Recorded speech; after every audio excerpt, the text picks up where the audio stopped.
Hello again, welcome back to Kerbal Space Program Science Mode, or at least we will be when the game finishes loading. For some reason when it's loading and if I click off the window then there we go, it's back on my screen. Hopefully Streamlabs will find it in a few seconds. You normally just find it when it's on the loading screen. Come on, Streamlabs.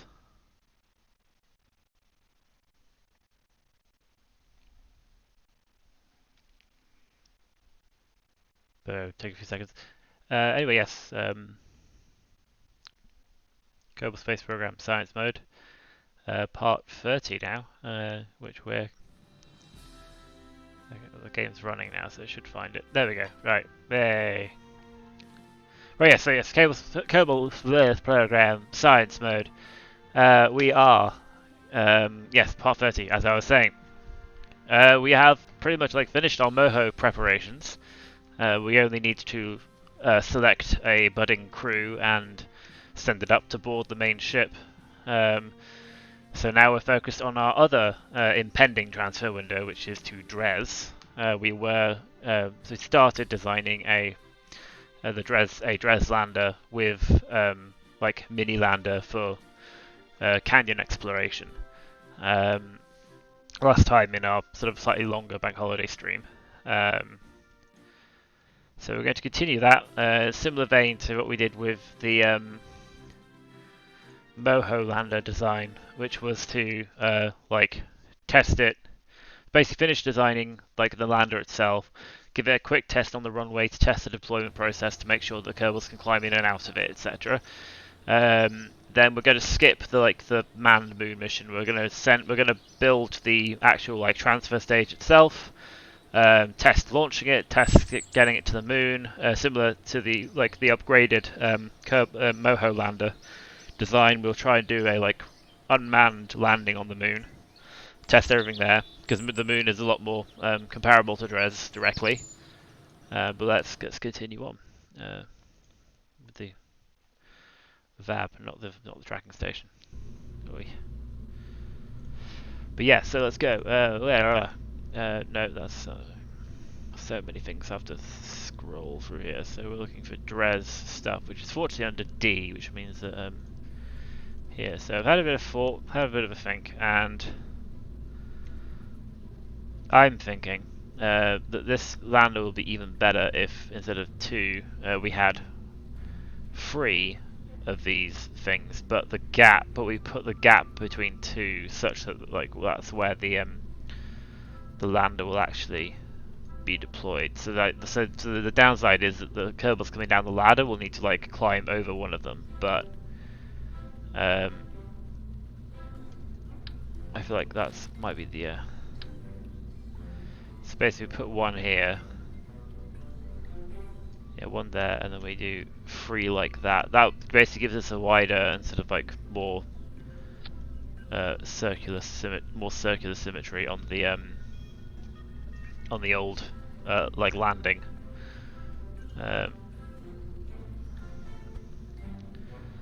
Try and actually, I think that's pretty well lined up.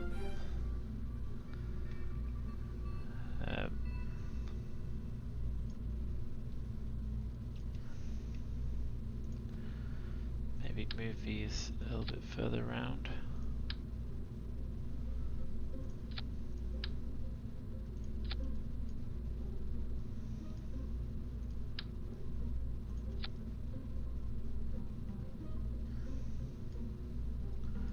Make sure they're all lined up at the bottom of the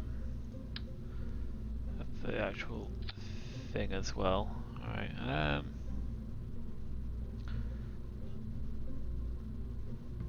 reckon that'll do. So yeah, that basically means that we end up with a so we'll build a thing to let the Kerbals crawl, walk across here and get down fully. But yeah, so the idea will be that the gap here, actually, is it worth just having 6 legs? So maybe getting rid of these, then just having 1 leg pointing out like that.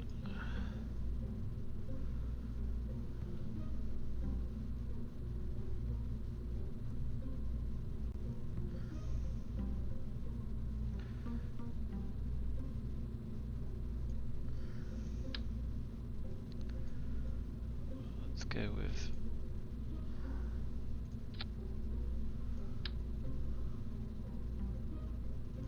something like that. It gives us enough. It gives us like space to for the rover deployment to happen. Where is the? Yeah, so I was also going to because I think I haven't put a probe core on here yet, so I want to do that. Configure the naming here. Just name priority 1. I am being a bit cheeky in sort of sneaking this probe core in, because again in theory the Kerbal will be able to pass through it to egress through the docking port, but I feel like I'm just kind of like, it's more that I kind of imagine it more like we're installing the probe core inside the actual inside the command pod module rather than shift wheel. Yeah, I'll do. Basically gives us the ability to control it remotely.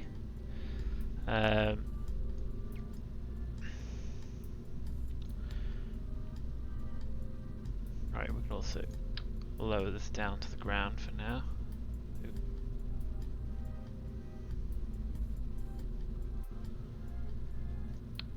So it kind of looks like it's on the floor,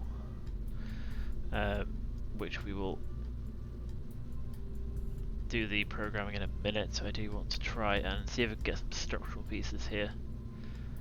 So we do have some structural panels. I'm wondering if it's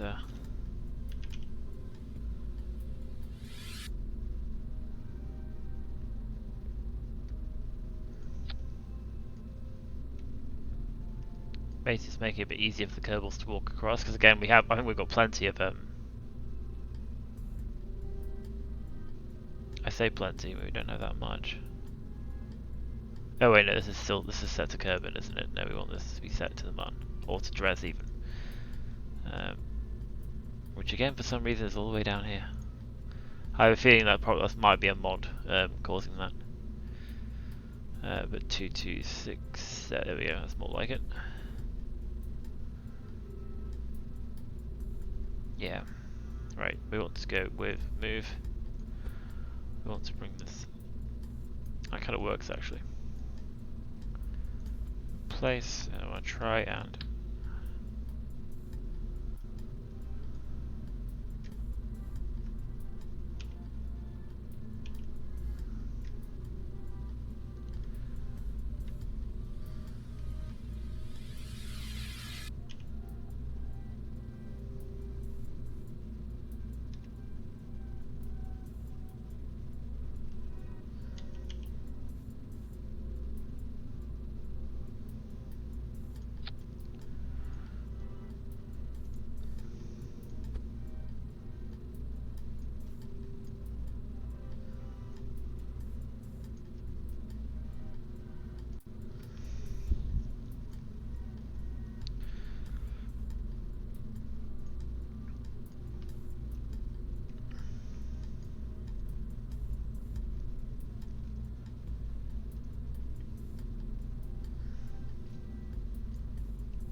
and I'm thinking if we get rid of, so we have six landing legs, should probably still be enough. Get rid of those, we put some ladders on. Or I say a ladder, I mean we're gonna have free, but I don't necessarily want, like, I don't necessarily want free, but you know, we do also, actually there is also one thing I want to do, is I want to grab this. I want to add a cargo piece as well. I'm thinking if we add just this big one here, it does make it a bit taller, unfortunately.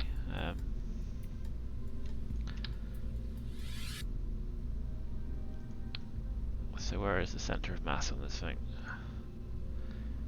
Yeah, it's quite low. I mean, it'll go up when you empty these. But then again, like, these should still have most of their fuel in them by the time you land. So, and again, our TWR is probably, yeah, it's not too bad actually.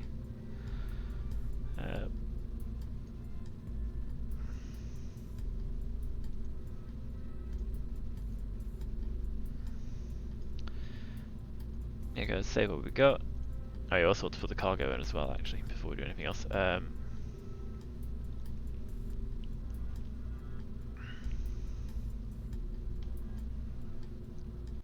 into cargo mode. Okay, so this should have, like, more than enough space for everything we need, which is, again, we're taking 3 Kerbals, so we only need, this one will power 4, so we take the control unit, don't need a weather analyzer, want the aeronographer, want the thing, the seismometer, want the goo observer, we want one of these, that's 5, so we want a second one of these.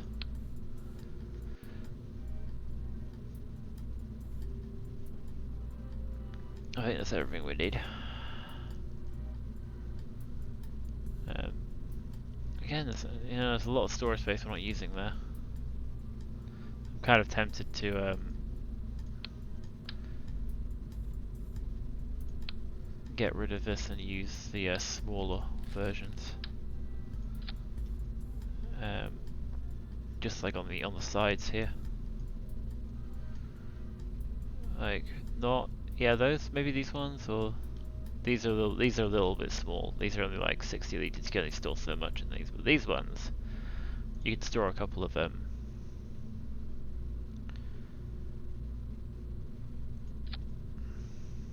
So I'm thinking if you grab these and you clip them in a little like that, then they should be reachable from the ground. And if we go into cargo mode,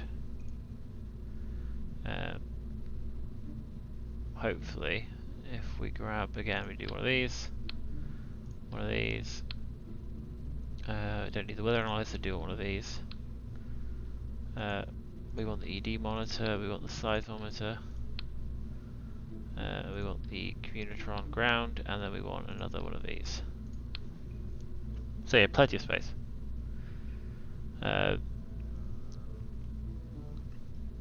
We can stick a couple of repair kits in as well. Never know when you might need them.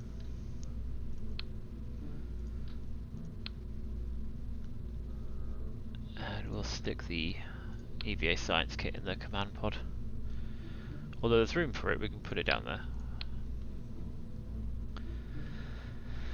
Okay, we're looking at, we are still on 6.35 TWR. These are all at full thrust limiter. Okay, that's not too bad. Okay, I think we've pretty much built got the build down. We'll say what we've got, and we'll finish off programming the cal controller, which now needs to be not made into 3 of them, just 1.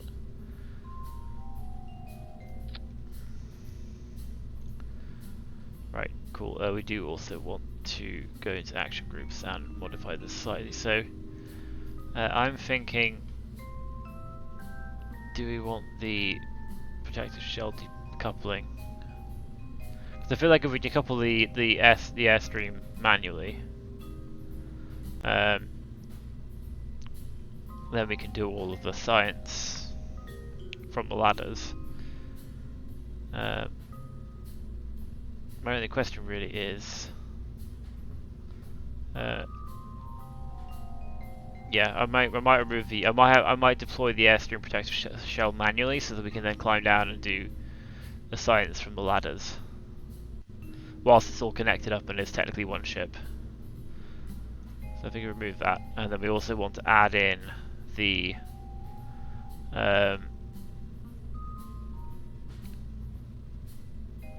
extend retract option.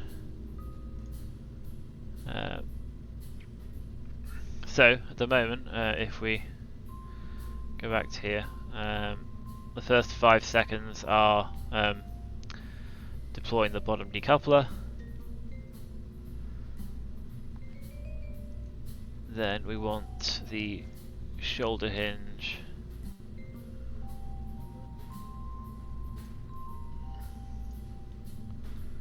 Yeah, again, this is going to have to be very, very quick. So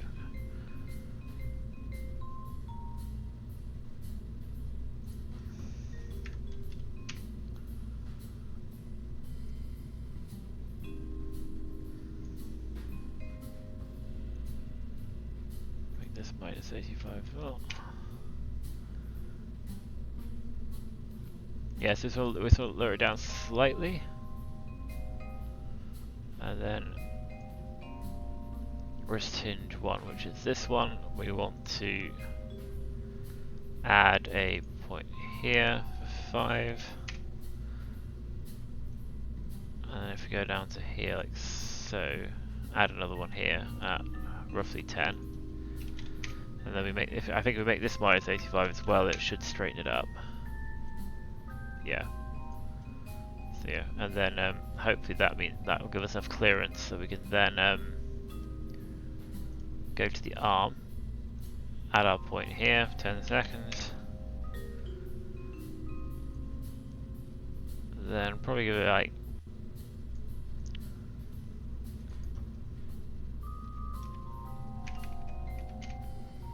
10 seconds to extend.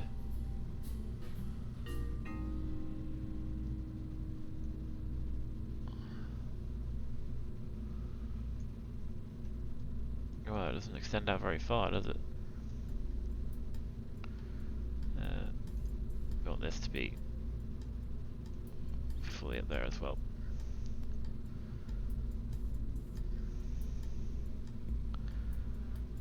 Might have to get this to unfold to give us a little bit more space.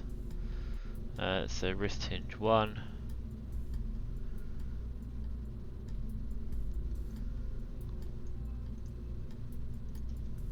For 20 seconds, we want this to be. Actually, yeah, we want wrist hinge 1 and wrist hinge 2 at 20 seconds. We want to be the same place, and we want them to like unfold a bit to like 25. So if we add wrist hinge 1, about 25 seconds.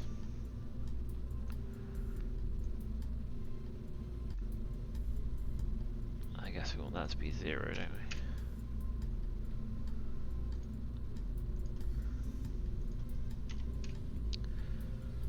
What does that look like? Yeah, that's out as far as it'll go. Wrist hinge 2, we want to be at 0 as well. So add a point here. 25 seconds, we want that to be 0, I think.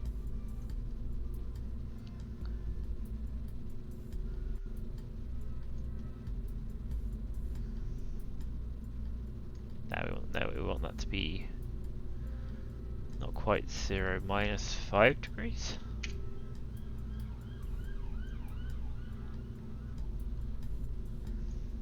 Or 5 degrees. There you go.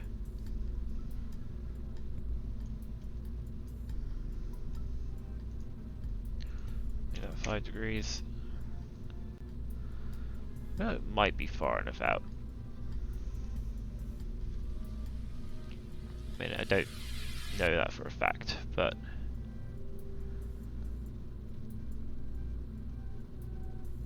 because there's not going to be a lot of clearance for these landing legs. But again, we'll test it So at this point, I guess we can have the landing legs deploy. So if we add a 25-second, then we want the shoulder hinge to attempt to lower it down over like the next 25 seconds.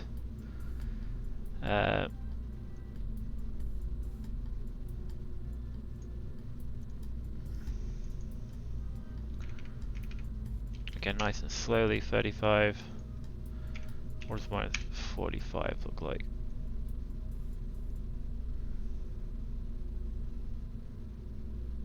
Yeah, I mean it's gonna.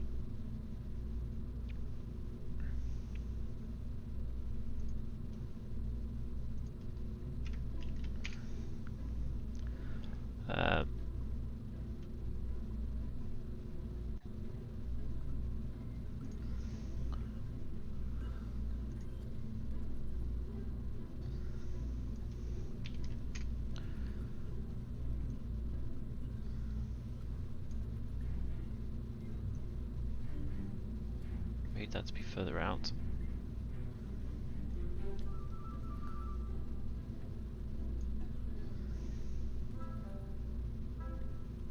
Yeah, 90 would make sense.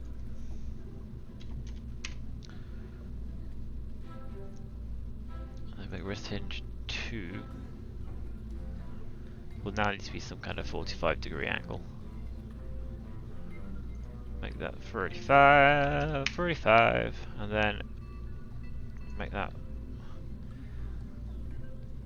positive 45? Nope. Minus 45.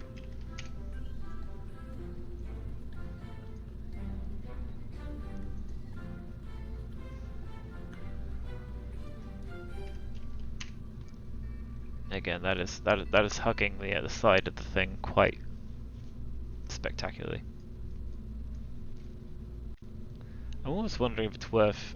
It'll probably be better if we actually like flip this around and have it like, because if we had this like rotate completely out, you'd get a lot more clearance, I think. So I'm wondering if we go back to the build phase, take this thing and put it there, like so. We're gonna have to like that looks a lot like more feasible. So the question is, we're gonna have to redo the unfurling a bit, because at the moment obviously now it lives there, which ain't ideal. So we want the shoulder hinge to actually start like that, the wrist hinge to start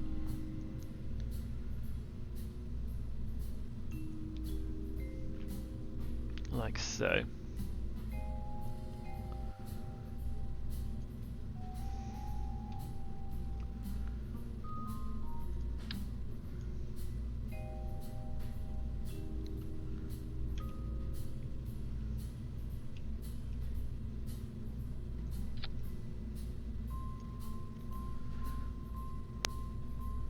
So I'm thinking that.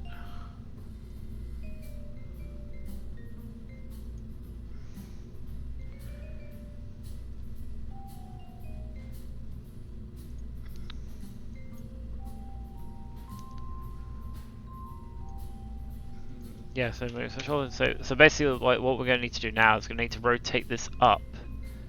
Rotate this hinge up so that we can then unfold this, will be the plan. This does also mean that the actually no, we can fix that by like that. There we go. So yes,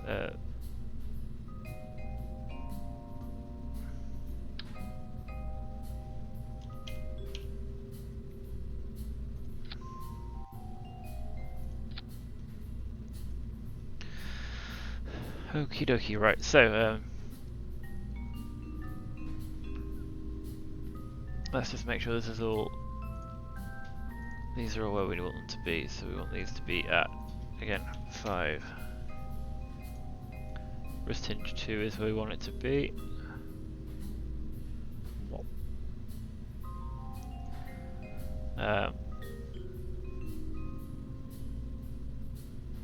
So let's take body decoupler and do that at like 0.5 seconds.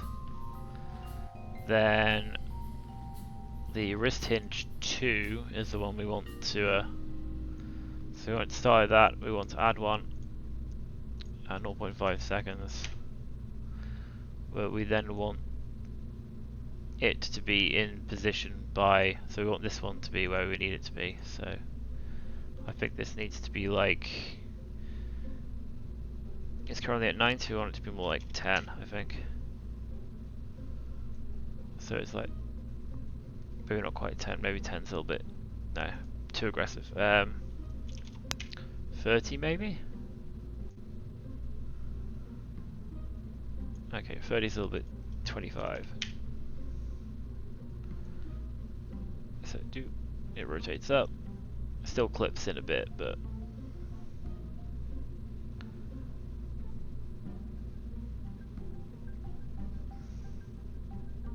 maybe we can address that by moving this to like 7.5 seconds. Like so. Yeah, there you go, see?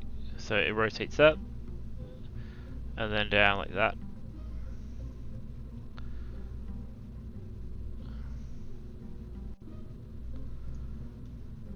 And then we are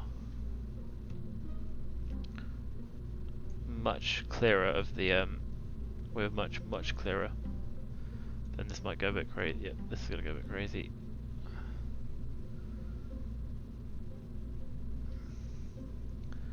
So wrist hinge 1 at this point wants to be not quite that. It doesn't want to be 0, it kind of wants to stay down there, doesn't it?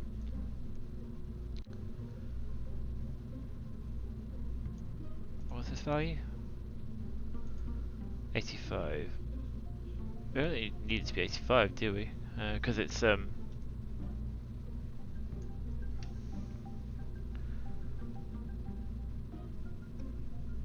it doesn't actually matter that much. So yeah, if we go like, so we want to make this one minus 85. What's this one? I mean, again, we can probably get rid of this one. Don't need it because this is going to stay the same. And then obviously it's not going to do that. We're going to wrist hinge 2 needs to not be like that. It was right there, so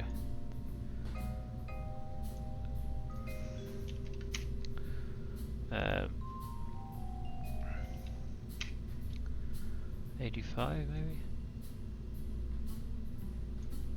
Yeah. Let's make it 90.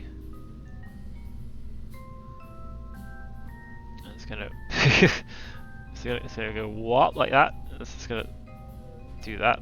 That's not what's gonna happen. So by the time this is down here, we ideally want wrist hinge 1 to be not quite that mad. But if we look at the shoulder hinge angle is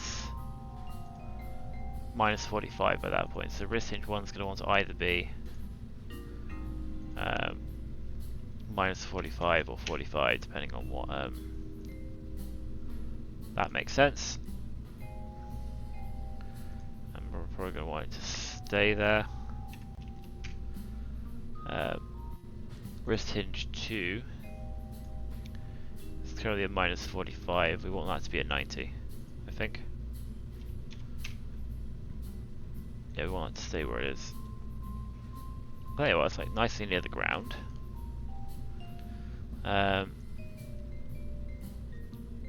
Again, we want that to stay where it is for now. So 90.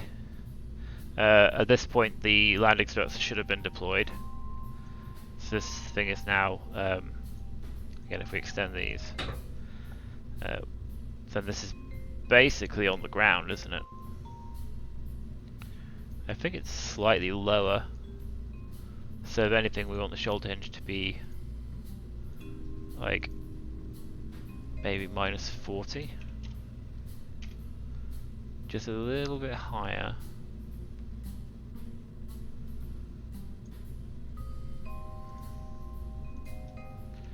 Because we want to like drop it gently. We don't want to have it to go down. Down below the level of the actual. Otherwise, it might tip the lander over when it deploys. Wrist hinge 1 wants to be minus 40. I think if these, as long as these two match, it should. Again, that's even lower. Oh no, wait, minus 40. No, wait. The shoulder hinge wants to be a greater angle, I think. Yeah, it wants to be minus 50. Yeah, that makes sense. So that way it's not quite as low. Then wrist hinge 1 we want to be minus 50 because we want these to match. Because in theory, I think, like geometrically,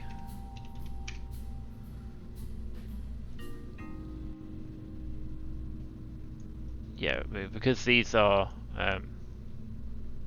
yeah, if you consider these to be internal angles, so if you have like, if you have two parallel lines going down there, and you want these to match, so this should hopefully be,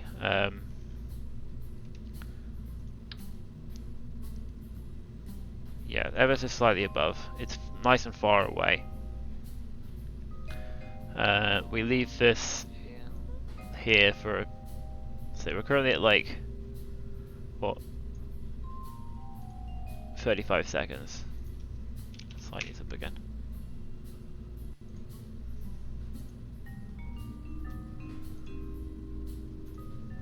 Yep. So yeah, so we're currently at 35 seconds, so let's have like once it's there, we can pretty much like decouple it straight away and then just pull this thing back into the main body. Would be the idea.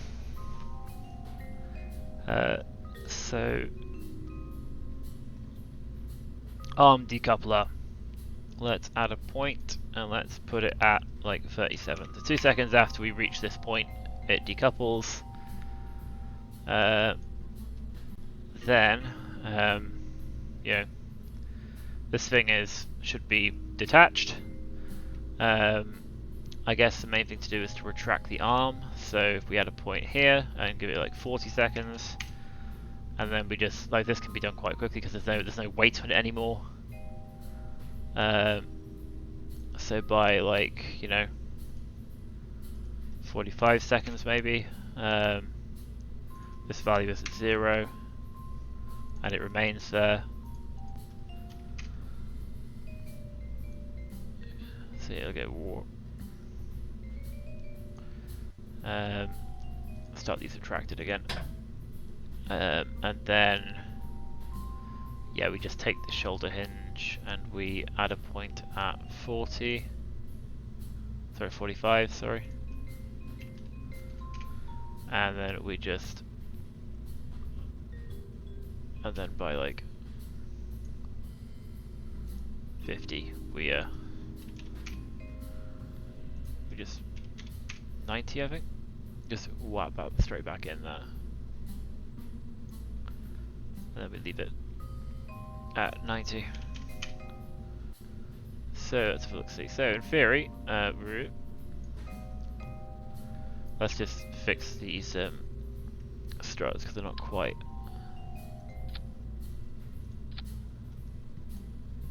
But they're attached to the decouple, that's good.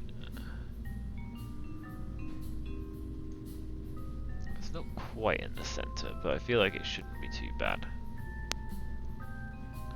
Maybe if we go into move mode and just nudge this a little bit over the right.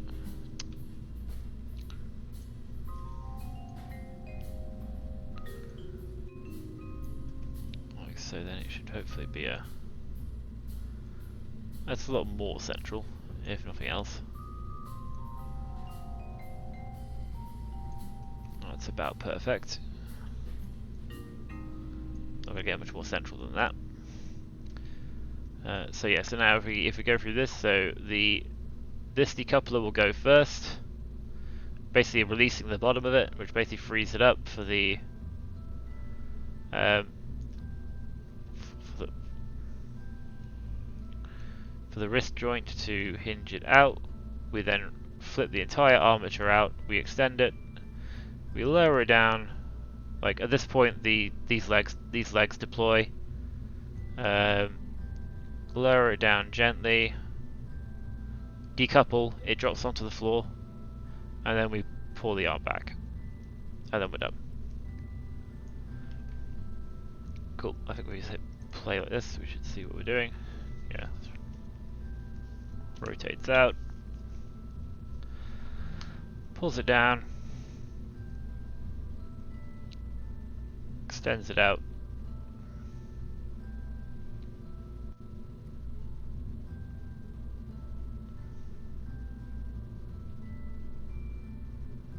Waits for some reason. Oh, it deploys the that's why it's waiting there, but you know, no need to rush things. Lower it down. The arm decoupler goes, that drops off, and then like this thing isn't attached when this happens, so it then like, you know, rams it back into the command module. Cool. I'm happy with that. Let's just pull it back. Let's start these. Oh, we're still on place mode. Start these retracted. Close this because we'll save what we've done so far. We will build this fairing.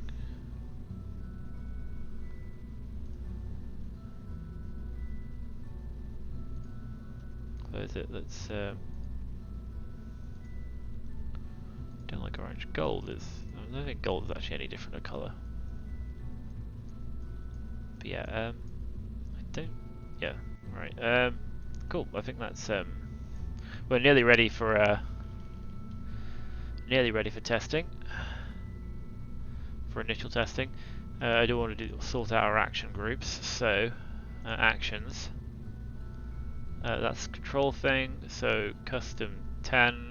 We'll use sets 3 and 4 for landers. So main lander. Is there any do a real test on the arm before launching? There is, yes. So what we're going to do is I'm going to drop it on the runway. And thank you for the follow, NewSat11. Yeah, there is. So this is the thing. So I'm currently doing on hard mode. So like, yeah, I want to try testing this thing. So the plan is going to be we're going to sort out the action groups. We're going to drop this thing on the runway at the Kerbal Space Center and test it in Kerbin gravity. Basically test the deployment of the arm, etc., to make sure that it works as expected. We're also going to make sure that the Kerbals can climb out, climb in, and can also and a Kerbal can reach everything here. Because the idea is that we'll do this fairing.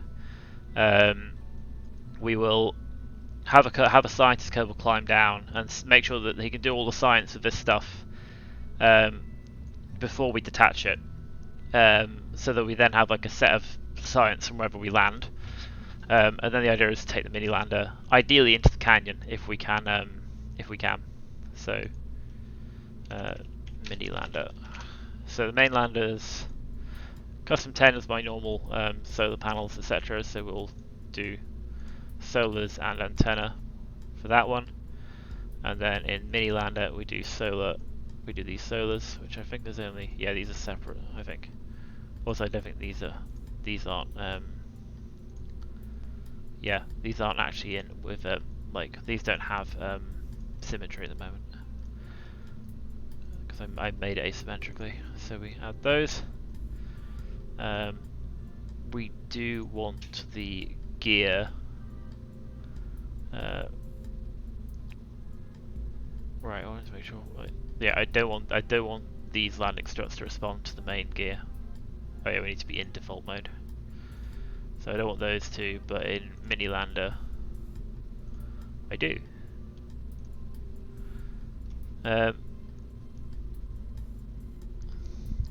Will the fairing appear with a ladder when the fairing is deployed? I mean, in theory it would. So the idea is I'll deploy the idea is we deploy the fairing before we deploy the ladders. So the idea is like we'd land, pop the fairing first off, then do ladders, um, then climb out, and then run the deployment system, essentially. Um, so yeah, that sorts out gear because we don't want the internal landing gear to extend when we're trying to land. So custom 1 is normally my ladders ladders action group. So we do toggle ladders here, toggle ladders here, toggle ladders here. Yeah, ladders not static. You can deploy and retract them. At the moment, I've got them deployed at the moment, but obviously they'll start out retracted. So yeah, part of the Kerbal testing will be to make sure that they can actually climb between ladders, etc., and make sure they can egress. Because if they can do it in Kerbal gravity, they can do it on Dres. I mean, in theory, they should be able to fly on Dres because I think the gravity is similar to the Mun. But yeah, so what's that? We do want a. I think if we just have this in default so that it goes off no matter what. Cause 5, I normally have 5 is to like do all the science. So crew report, conduct material study, observe mystery goo, log seismic data, log pressure data, log gravity data, log temperature. I think that's all the things. Oh yes, I forgot to do.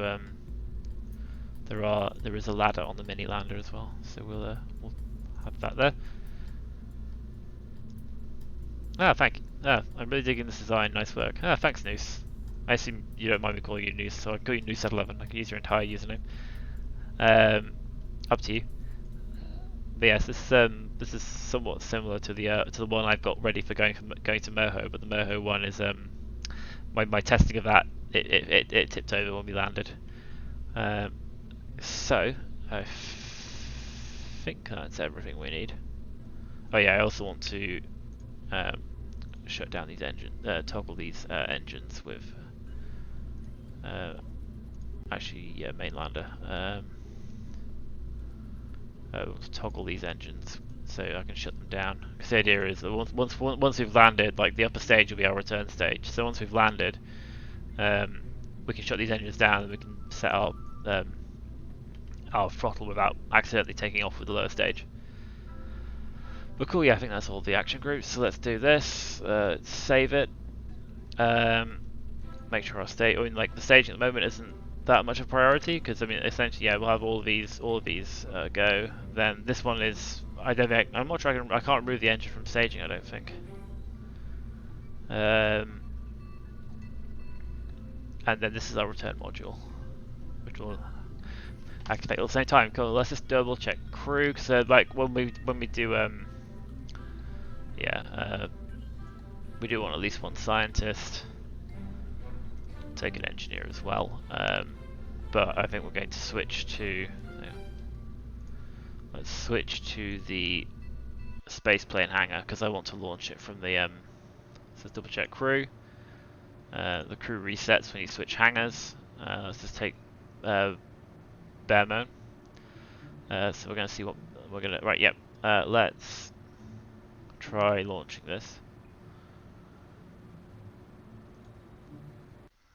And basically, this is where we make sure that everything works. So the hatches aren't blocked. You know, the action groups work. The deployment of the mini lander works.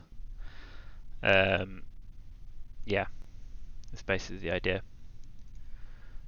Let's turn off landing guidance because MechJeb insists on turning it on.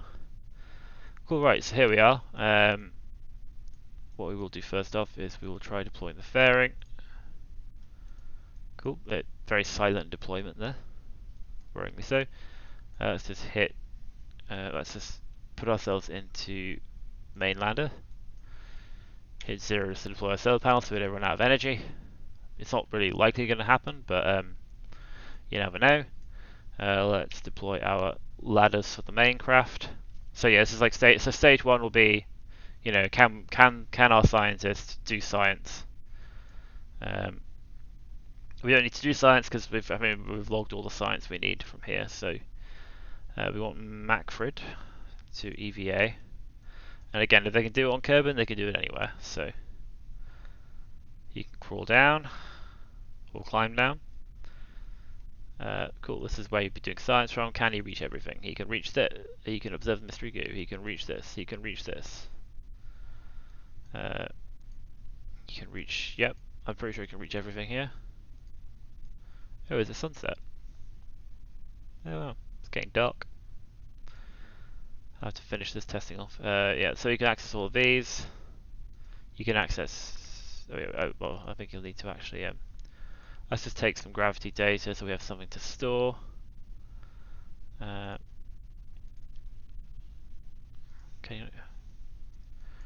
So we can't quite reach. Oh no, you can store experiments there. So as long as you can reach one of them. So as long as you can reach one, you can store an experiment in there. We can switch back to this, and then we can transfer the data into like the into the main into one of these, for example. That basically that'll be what we do when we first land. Will be to like whatever biome we land in, which will hopefully be near the canyon. Yeah, it definitely seems to be getting dark. Or is I just? Oh no, is it cloud cover? Oh wow, that's cool. Like the it gets darker when clouds obscure the sun. That's pretty neat. Right, yeah. So yeah, so like phase one, we can do our science when we land in the biome we land in. Let's see if our friend can climb out and back in. Ooh, he fell over. Right, let's get him out. Let's actually we'll have him do some more testing as well. So we'll have him wander around here, just so he's not standing where the deployment's going to take place. Right, so this is the next test. It will be the mini lander deployment. So if we hit play, that goes and jolts me a little bit.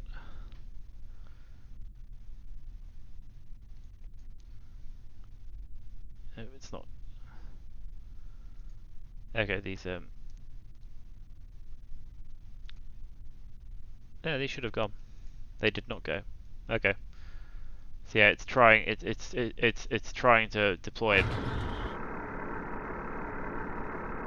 Okay, that didn't work. I have a feeling it's to do with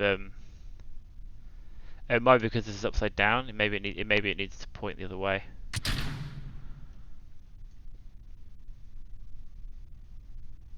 Okay, I'm gonna back him off because yeah, the Kraken is gonna. Okay, so we need to like that. We have some notes. It has survived though, which the little rover didn't when we tried deploying it. I don't think we can write it because I do want to do another little test, which will be a. So if we switch this to mini lander and hit, should pull that back. I'd be surprised if it can write itself in Kerbal and gravity, but I don't think it can. Okay, well let's just check to see if he can go back in there, and then we'll see what went wrong with the decoupler. It might be because it was pointing the wrong way, but it should have decoupled and detached it. But maybe I got it pointing the wrong way. But this is why we test things on Kerbal and then we test them on the Mun, because so we don't have this problem happening at Dres. Can you not grab that?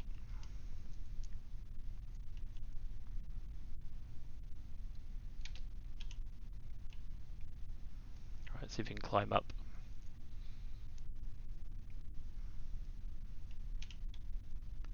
There we go. Seems fine. And then he walks right through the ladder. Grab on. Presumably you can climb up. Okay, so a little bit. So I think this for some reason this decoupler didn't work. So we'll recover this. We'll recover the mini lander, and then like we really need to test the deployment process itself now. So I also want to test to make sure that you can board it easily from the you can board the seats from the ladder itself. So we will recover this.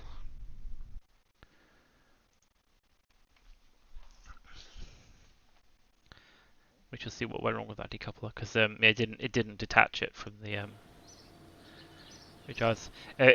Maybe it's because the right there is something we need to recover from here because the mini lander is it's not really a rover, but we will go back to the VAB and iterate on the design. Yes, I have a feeling maybe it's because I mean it worked with the let's load the Dres Lander again.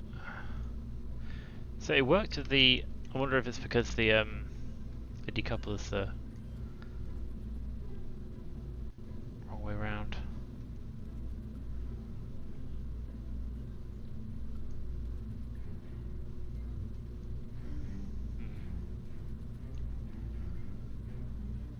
Because it's supposed to be like.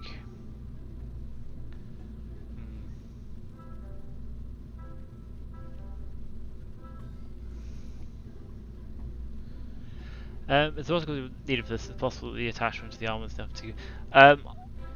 Like probably when it's sat on Kerbal, but I don't think it will be in flight. Like when we're actually doing landing and stuff, it'll be wobbling around in there. So, what I might need to do is I might need to put the decoupler on, like a decoupler on the engine itself, and then have maybe that'll be the best way of doing it. So if we grab the like a 12 decoupler like that, and then we do force percent to 0, and then that way it definitely decouples from the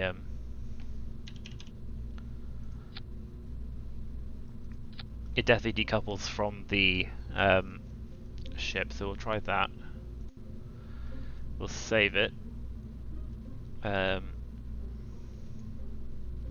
We will switch editor again. We will check our crew. Yeah, we'll only have 2 people on it this time. We don't need free for this testing. We will launch. Oh yeah. Oh, actually, before we do anything else, actually, remind me to do this. We need to remove this from. Actually, we can do it now. Disable staging. We need to do that again when we load it back in. So let's try launching this. It's not near sunset yet, so I don't think we've got a problem with we don't have a problem with it getting dark just yet. Yeah, so yeah, like it again when it's sat here on the surface of a planet, the arm's probably enough. It's just when it's in flight, there'll be G-forces involved, and in my experience, like especially like the especially these thinner, these sort of weaker robotics parts, they tend to be quite flexible. So if we try deploying this again, we hit. Oh, let's just hit. Let's go to main lander again. Let's just deploy those. Let's deploy the ladders again. So yeah, so the ladder seems to work fine. We'll get our scientist out again, and we'll just have him ready in case it actually. Let's board him because if the deployment doesn't work again, we can just we don't need to put him back in. We can just like yeah, because like in theory, I'd imagine like when we're on the surface, we'd basically stay in here. We'd have the crew stay in here whilst we deploy the just in case any cracking happens. So let's try. Oh wait, hang on. Nope. I've forgotten. I haven't added this decoupler into the we might be able to do that here actually. Because if we go to edit app I feel like if we go to action groups, can we do that? We can. Oh, nice. So yeah, let's put this back here. We want to add decouple to this, and then we want this to be going at, we want to add a point, we want it to be at 0.5. Cool. Let's see if this works now. Right, so we get this again, we hit play.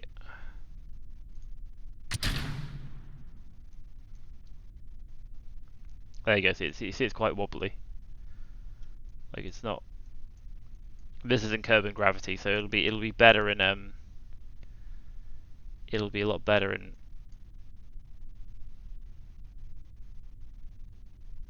it'll be better on the moon or on Dres, but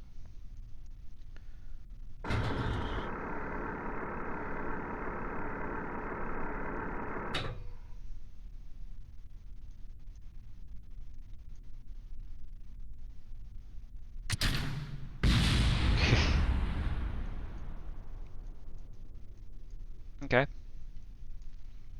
So I think it quite so it doesn't. I think it quite works in on curve and gravity, but it might work better on the Mun. So you can see it wasn't really it wasn't quite strong enough to do what it needed to do there. But maybe on the surface of the. I've seen someone use decouple that tracks like a sleeve. Would that be? Oh, so yeah. So the sleeve thing is an engine shroud. So when you put a decoupler on an engine, like the game automatically adds a shroud that sort of goes between the decoupler and to sort of and then when you use a decoupler with an engine, so like here for example, but because it's quite a short engine, it has quite a short shroud. But when you decouple like a longer engine in space, you'll see it. So you'll see this like sleeve-like shroud, like sort of drifting away. I think that's what you'll. I think that's might be what you're talking about. But yeah, okay. So I was ideally wanting to test to see if you could get to the seats without by using the ladder on this thing. But given that we're going to be testing this thing on Dres, the Kerbal should be able to like jump quite high and fly. So I'm thinking of going straight for the unmanned moon test here to see if this alternatively we can try beefing up these joints, but I don't really fancy actually we might be able to increase the motor power in the VAB. But anyway, let's recover this. Because that's one thing you can do with these robotics parts, I think, is you can specify like the motor power. So maybe if we beef up the motors. So this thing is now here. Yeah, we also want to. This isn't really a rover. Go back to the VAB. And I think we'll just go straight for testing this thing to the Mun. Ooh, it's already been an hour. Right, let's open this up again. Let's just Dres Lander. Right. Let's address a couple of things. So first thing we need to remember to do is to disable staging on this. We also need to go into the action groups. We need to go into the control thing. We need to add this into the into here. We need to open this editor. We need this decoupler to go off at 0.5 seconds. Cool. Let's see if we can't. Are there any options on these motors? Motor size and output is at 100%.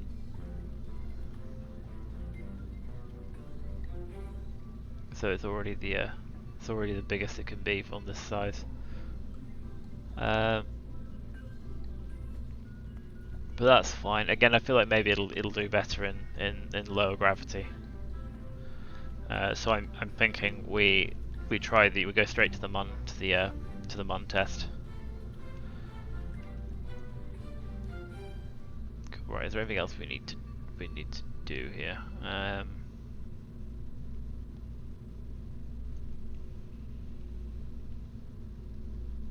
think it seemed fine.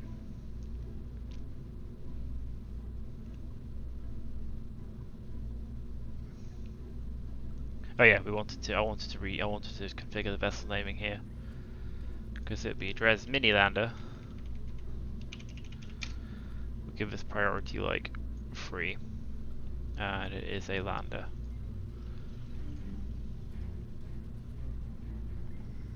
And what is this one? This is going to be our thing. Lander, Dres Lander. Name priority 9. Cool. I think that's yeah. So what we're gonna do now is we're going to turn this thing into a. We're going to put our transfer stage for Dres, and basically build this thing ready to go to Dres, essentially, and then we'll launch it to the moon. Just to ring decoupler had a sleeve that can be deployed and retracted. Getting the 2 structural beams together.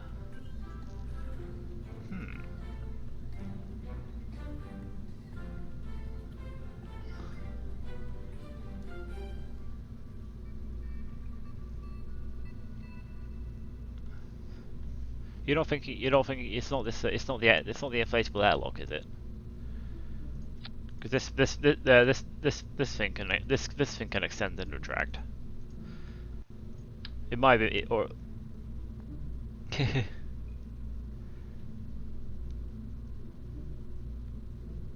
it might. I'm not aware of any stock decoupler that does that.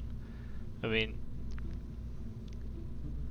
it might be a modded part, but I'm not sure of any decoupler that has like a deployable, like you can be deploy and retract. Connect 2 structural beams together.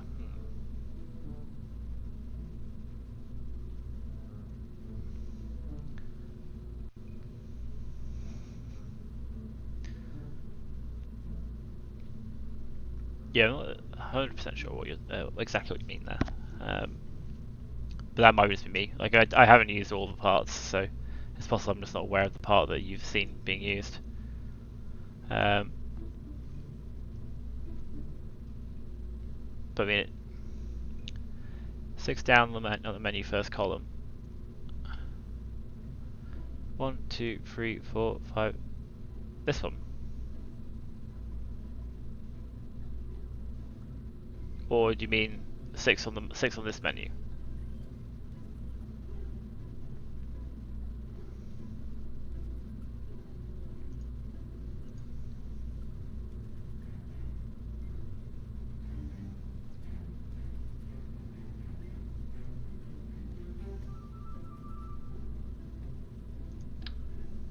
Don't know. Might be this one. Does it have any options?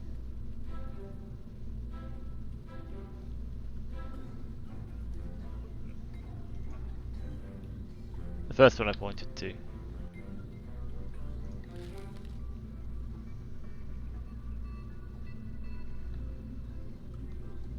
So you mean the size 1.5 decoupler, or? Yeah, that one. Okay. I don't think I've ever actually used this one. I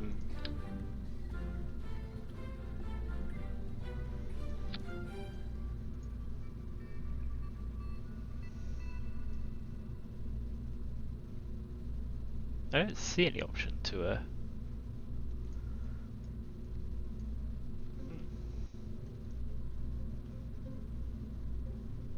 Yeah. Anyway, I'll continue. Yeah, I'll try to look it up. What you yeah, structuring 2 structural beams together. Anyway, no. So yes, transfer stage. So I'll switch this to Kerbal vacuum. So run myself Dres about 4,000 delta V from low Kerbal orbit to get to orbit of Dres. So this is quite a wide lander. We also have the ability to attach something at the top. So like when we add the nuclear stage, if we add a nuclear stage here, which I kind of want to do because yeah,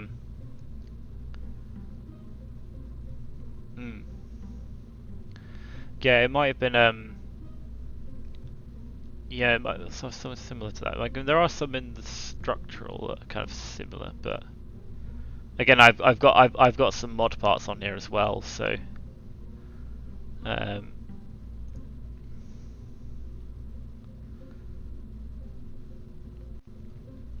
delay's about, yeah, it's 10 to 15 second delay. Yeah, I think that's a standard Twitch thing, isn't it?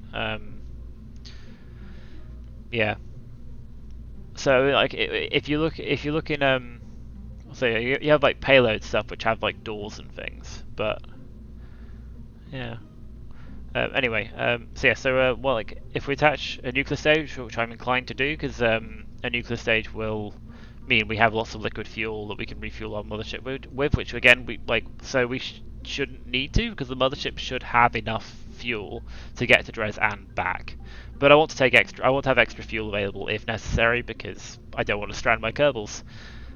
So these can all be on like medium short variant.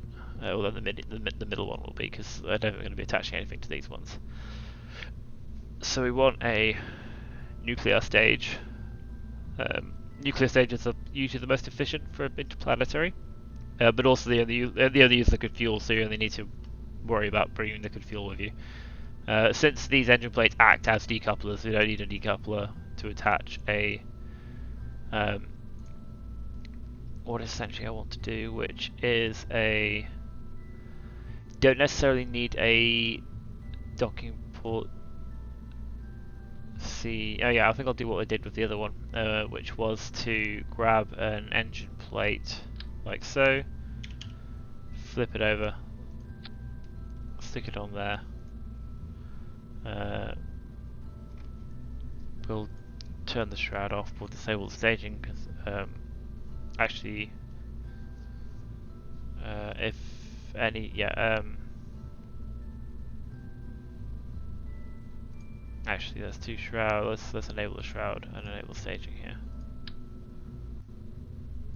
Like that, there we go. Right, so we disable the shroud so we can see through it. We attach regular docking ports here in case we want to refuel before we jettison all the fuel tanks.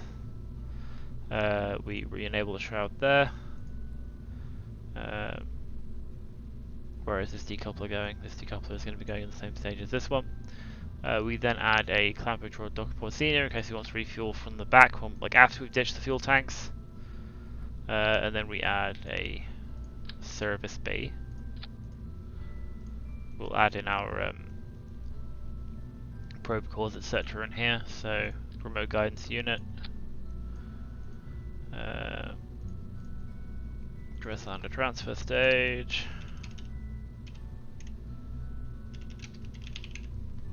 This is going to be a probe. It's going to be like main priority 7. We will add in some power. Probably 1k, not going to need that much. Let's add in a little bit of monoprop. Not a massive amount. Let's add a large reaction wheel. Close this. Then we add basically fuel tanks to try and get this up to. Now, because I do have mods installed, I can actually like get a regular fuel tank and make it a liquid fuel tank.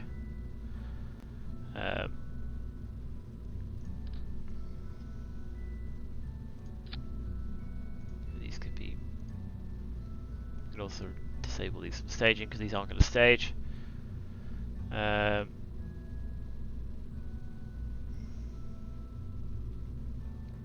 wait, no. Disable staging and disable staging because advanced recalls apparently don't. Right, so car play, another 25 engine plate. Let's do attach nodes triple. 3 nuclear engines is always fun. We attach these. We want to make this into liquid fuel.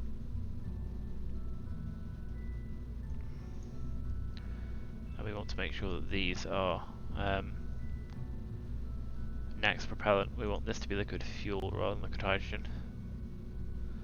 Make sure it's the same for these, because yeah, you can have these things use different propellants now. And of course this thing doesn't know what the delta V is, so now we need to start using the mods. So stage 3 currently has 2,305 meters per second of delta V.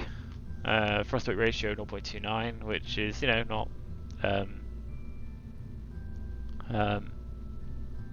not too bad for orbital maneuvers.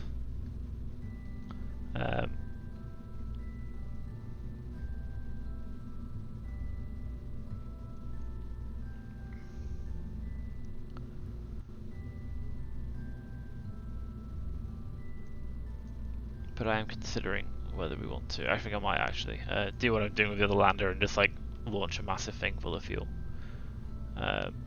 which would be the plan.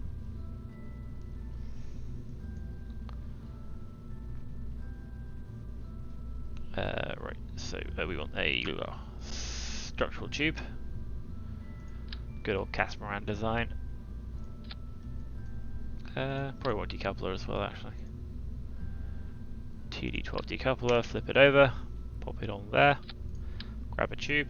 So this tube will be where we attach where we strut. We'll close the fairing around this, and we'll strut the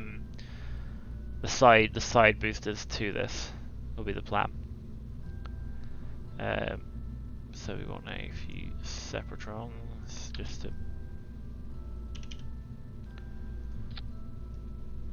clear this thing. A aerodynamic nose cone.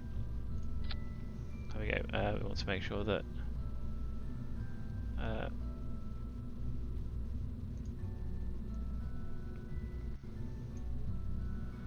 and where have these gone? These are here. We want these to be there. We want this to go probably before the nuclear stage, I think.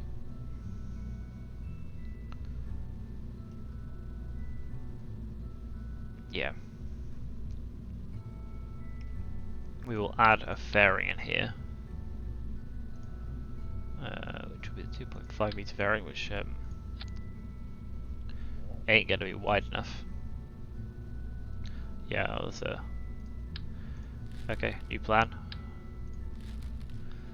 We grab a, see what the 3.75 meter protective shell is capable. That's definitely capable. So we pop this thing around here. Close the fairing like so.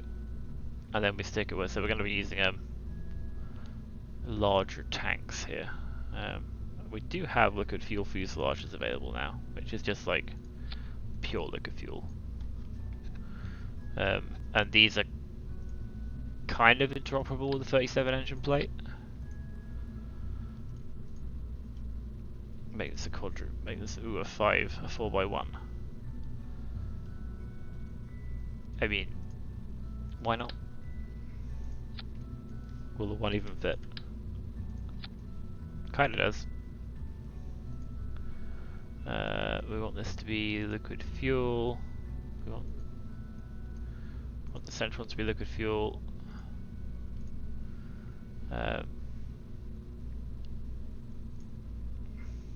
Cool. Let's keep with the free symmetry. Although that one will be so easy with the with this particular kind of tank. But yeah, got 2,497.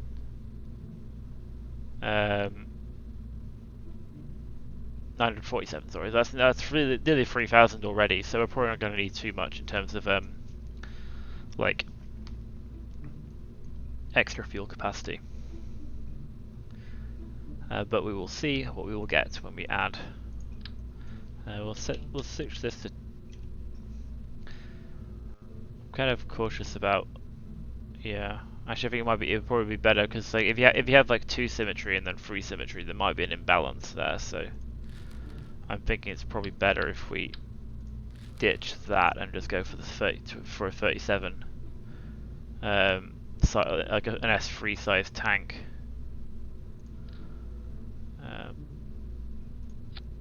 That's just set for liquid fuel.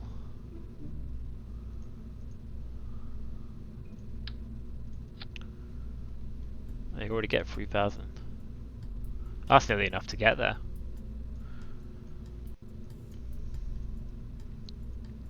Again, if we add so yeah, coupling this time we add 3.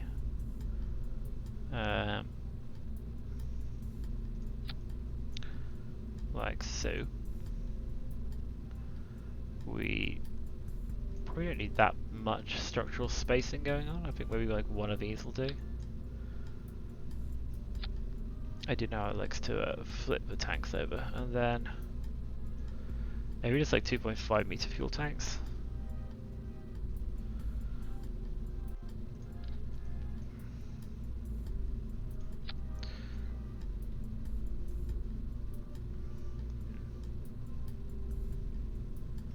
Maybe a little bit more than that.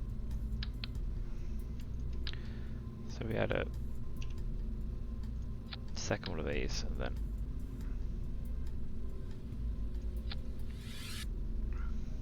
yeah, plenty of space.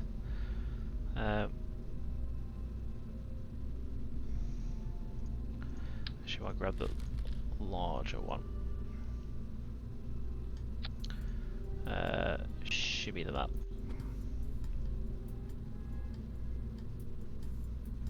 Like so. And we can start shrinking down to the oh yeah, we also want to make these liquid fuel.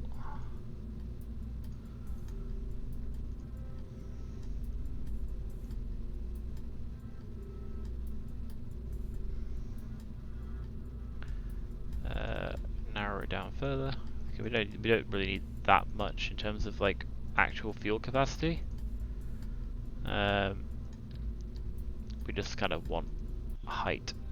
Make these white and liquid fuel, and then another one of these. There we go.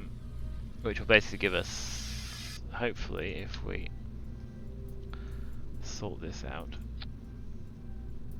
like so. These go afterwards. Wow, okay,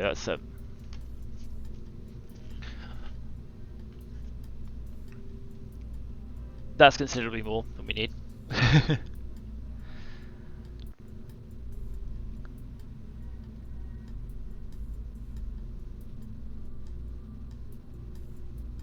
So yeah, we should be able to get this thing with this thing being full of fuel. I can imagine that the yeah, 6,000. Yeah, 6,000, 3,000. Yeah. 0.12 isn't amazing. And we've got a bit of headroom, so I'm thinking maybe stick some nukes on the outsides here, and then just for some extra propulsion. Maybe just like a couple. There.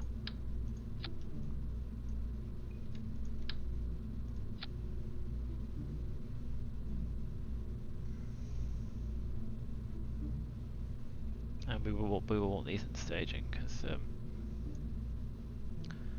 actually, where is this thing here? I think it's there. We want this to be staged at the same time as all these engines. Oh, what's our TWR at the moment? 0.23. It's all right. 0.27. That's okay for orbital maneuvers. There'll be some pretty long burn times, but that is fine by me. Let's strut these up, because we're going to have to get this thing into orbit, which will need some very big boosters.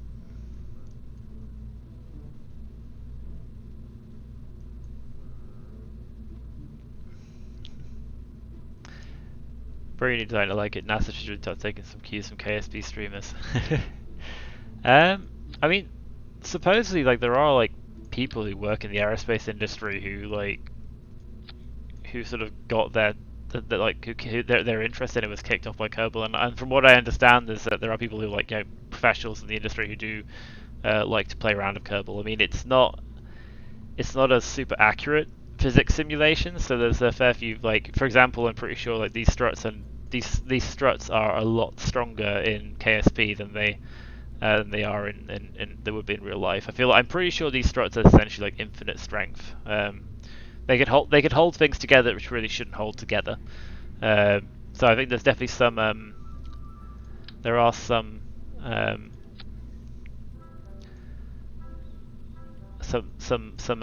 whatchamacallit,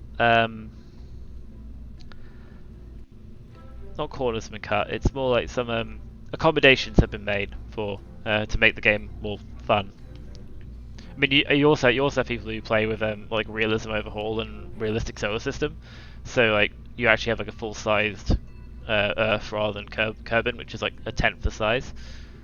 So yeah, it's and then I think realism overhaul gives you a lot more realistic rocket engines and stuff. So it's not quite as ideal as sort of easy as playing Kerbal Space Program like in stock or even with some basic mods. We do just strut it up here as well. Where are my struts gone? More struts. Yeah, I kind of realised the sort of like this kind of catamaran design is a lot easier for getting heavy things into orbit. Downside being, like in career mode, it makes the rockets a lot more expensive. I mean, you can see it's already 200,000. This thing, we need to get this thing into orbit yet. Nearly 300 tons. How many parts is it now? 171. It's not the biggest thing, but now we need to get this thing into orbit, which means that we want to set our atmosphere to sea level to assume the worst. And again, it just believes the nuclear engines work perfectly at all pressures now. Atmosphere altitude 0 kilometers.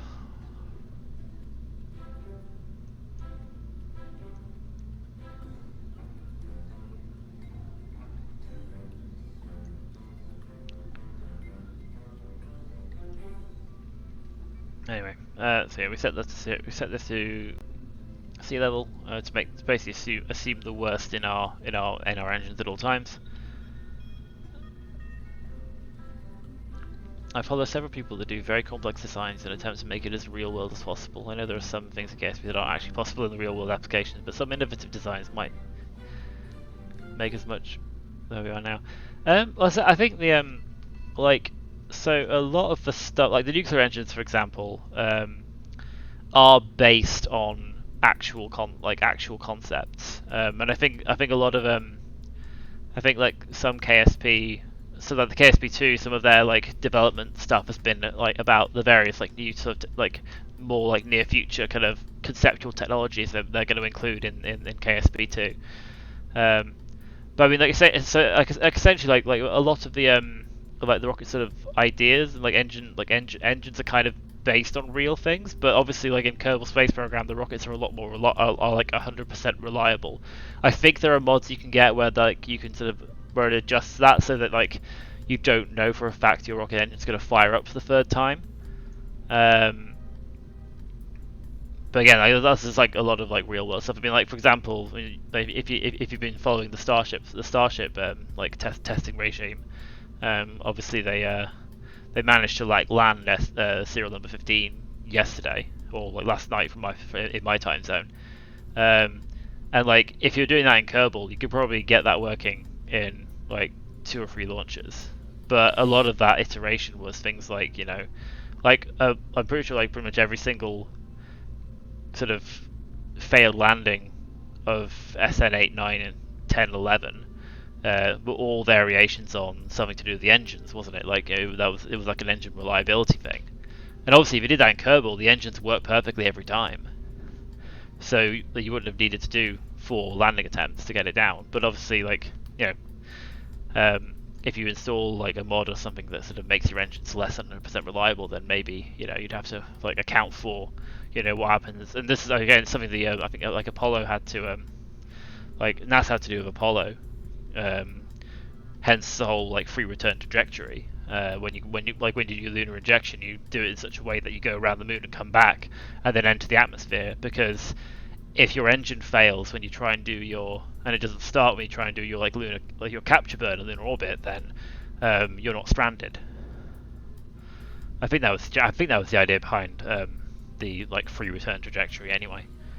But anyway, I'm getting a little bit sidelined. So yes, we need to get this thing into orbit, which means we need to attach more fuel and more powerful rocket engines underneath this thing.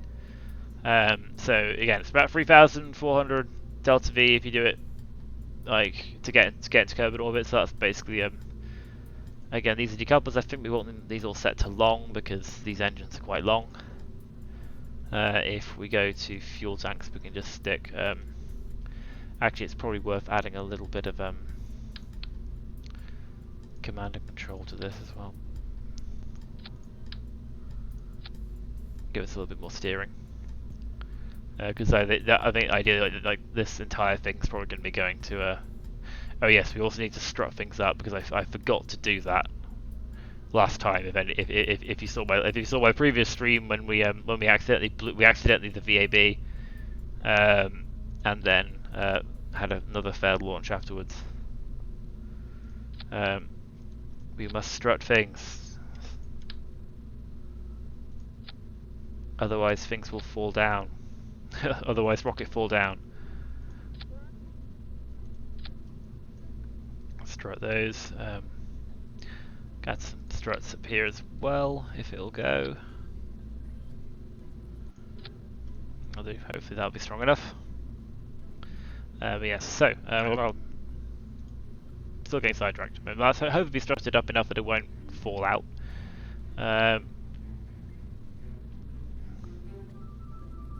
Yeah, 10 did land.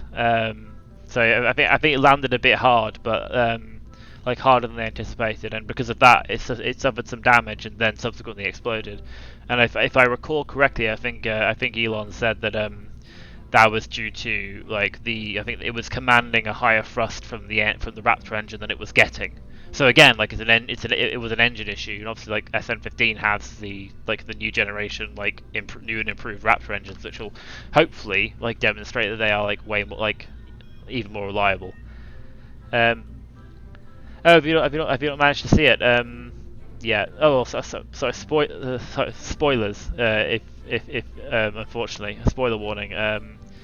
If you can find the video, maybe not the full stream. I think the actual flight itself is about 15 minutes long. I'm pretty sure I think they managed. They managed to land it. And when I went to bed, it hadn't exploded. And I woke up this morning and there wasn't any news of it exploding on the news. So I'm assuming it went fine. I think there was a bit of fire at the bottom of it when it landed. If you look at the I usually follow the NASA spaceflight stream when it's going on, and I'm not sort of busy doing other things. They're pretty good guys actually. They have some relatively interesting commentary, and they respond to user chat as well whilst you're waiting for the actual thing to fly. But yeah, it was quite fun to watch. Fuel tanks, rocket, go up fast with engines. That's the S4. We'll go to the S4 in a minute. We'll start with the theory we're going to need a lot of fuel. So let's stick.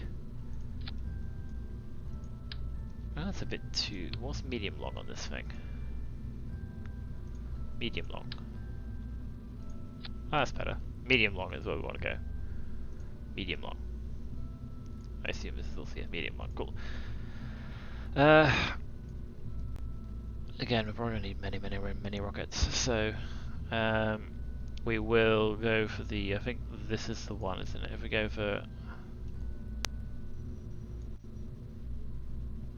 Okay, the length for these is different. So long variant here will. Okay, that works. I don't really like these being set at different heights. Is there a way you can sort of adjust that? That's better. Although I do want this to be. I want to replace this. Put this on here. pop this on here. I'll try to. There we go. So they're about the same height now. How much fuel does this contain? This contains 1620. This contains 1350. So there's going to be a slight discrepancy in the burn times here, which is not ideal, but I think we'll live with it.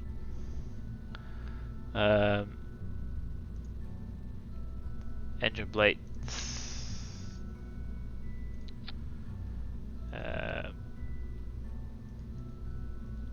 Let's try triples. Let's see what engines we got. Probably go straight for the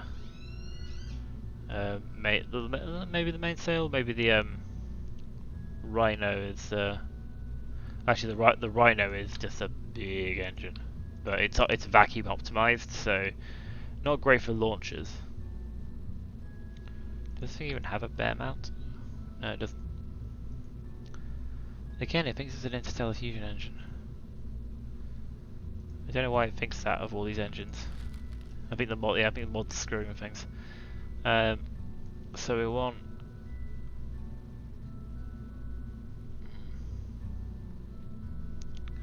So you got 1500. I'm not sure we have anything that has better vacuum thrust than apart from the mammoths, which are huge. Let's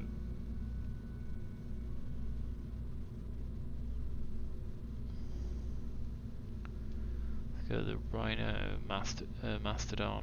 These are all air-fueled engines and SRBs. That is just some sort of thermal thing, which I don't know exactly how that works yet. It might just have to be mainsails. When in doubt, go for mainsails.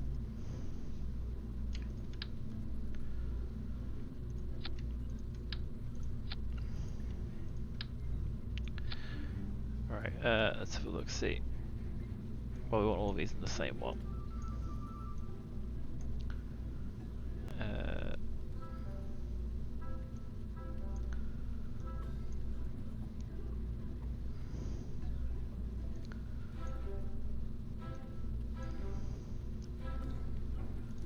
Okay, 2.2, 1676. 2.2 TWR. Is that a vacuum?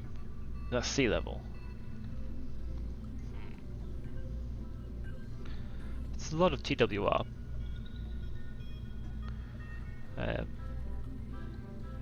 What's our burn time on that? 59 seconds. That's, yeah, the start. Again, 2.2 is, you know, again, like if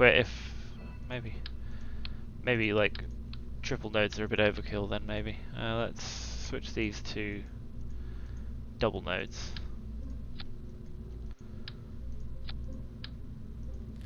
What's that like once you actually fix everything? Once you fix all your staging. 1700, 1.69, that's still pretty decent. I feel like we can probably get rid of one of these. We can probably lose one of these as well. Double. And again, fix the staging because it just confuses the hell out of it. 1.51. Again, if that's our second stage, then we can whap a beefy first stage on the bottom here, and it might be all right. Because I mean, if two of these are able to lift it under each of these, then like 5 under even more fuel will hopefully be able to get the job done. We also have to stick flaps on at some point. Again, these struts, you know, you stick 4 of them on, and they hold, like, they just hold these things together ridiculously well. Even though, like, in theory, if these are actual material, then you know they just come apart. 2.2 is pretty high. So yeah, 2.2 is even on the launch pad. You don't want to be going, you don't want too high a thrust weight ratio because you don't want to be going too fast too quickly because you want to get out of the like denser part of the atmosphere before you speed up too much. So like if like ideally like if we can get this stage high up in the atmosphere to the point where we're using these engines to circularize, then you want pretty good thrust to weight ratio when you're trying to circularize, because you need to do your burn fast, like in order to because when you're circularizing after launch, obviously if you miss that window you end up going back in the atmosphere and you potentially crash. So what are these on? These are on long. Probably want medium, I think. Oh wait, that's medium there and medium. Oh no, yeah, medium, because these are all the same. And let's go with the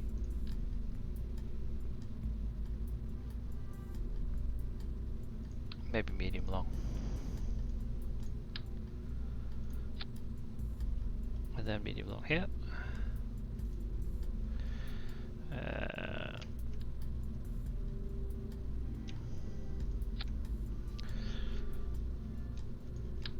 When in doubt, make a really big rocket.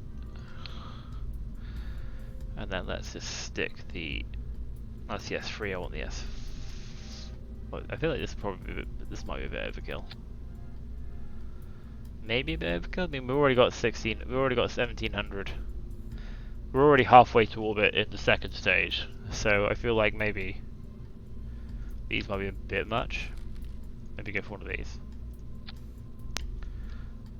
Like, and then stick the old Saturn V bases on,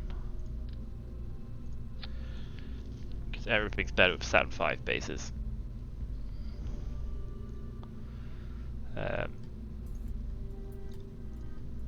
And again, main sails, bare mount, not shift, alt.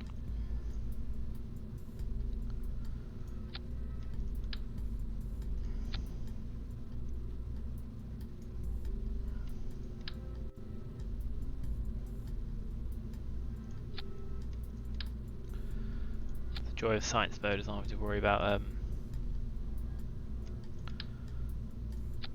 how expensive your million Kerbal rocket is.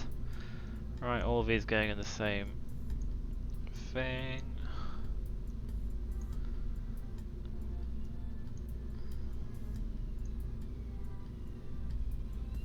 They are 1700 again, so that's nearly enough. That's nearly 3000.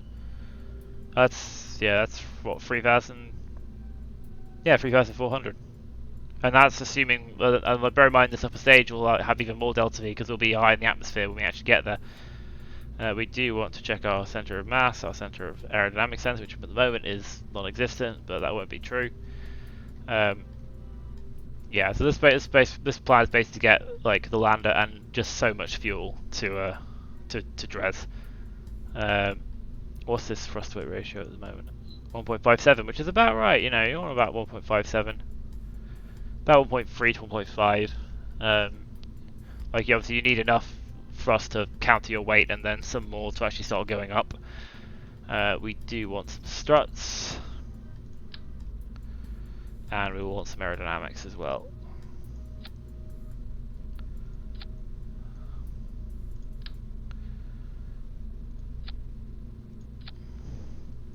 Again, we're going to be launching this thing without any Kerbals in it, so...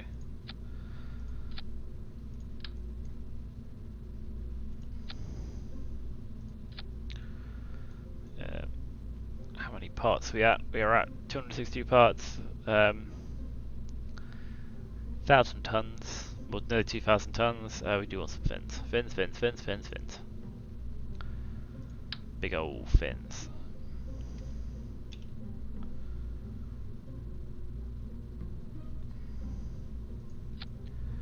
I feel that's a bit too clipping in, I think.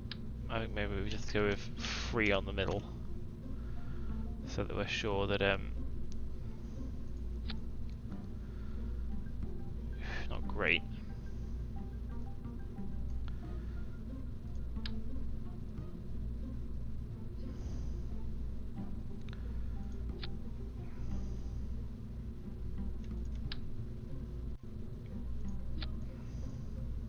Actually, this is all one stage, isn't it? So we can stick these on the outside. Don't worry too much about it. That'll do. Let's save what we have currently. So it's a 17,000 delta V. Jesus Christ, that's a lot. We want some struts for the launching.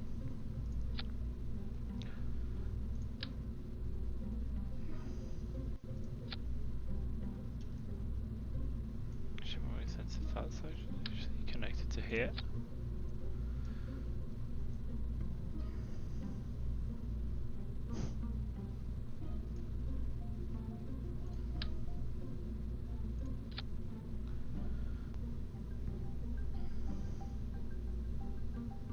Kind of makes more sense.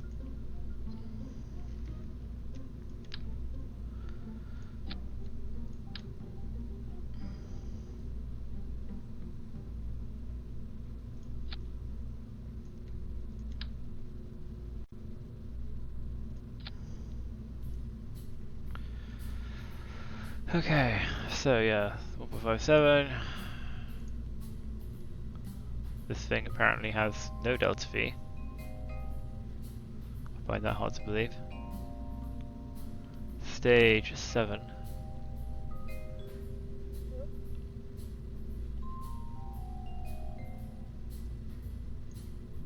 There we go, 1752, and then at that point we're hopefully in orbit, and we have our nuclear stage. Cool. So we've got about 15 minutes before I want to start looking at ending the streams. So I feel like it's probably enough time to try launching this thing and finding out what horrendous mistakes we've made. Yeah, this is part of the reason why I decided to do science mode, but in like hard difficulty, because like I just want to build really big rockets. I want to build ridiculously huge rockets and then have them explode. And like you can do that in career mode, but like you need to worry about money, and I don't want to worry about money.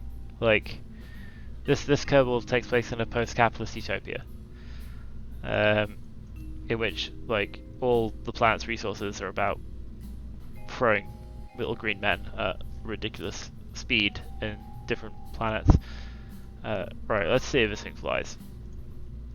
Yay, launch time. Yep, we do need to double check first. So we're going to launch from the launch pad because I want to make sure there aren't any Kerbals on it.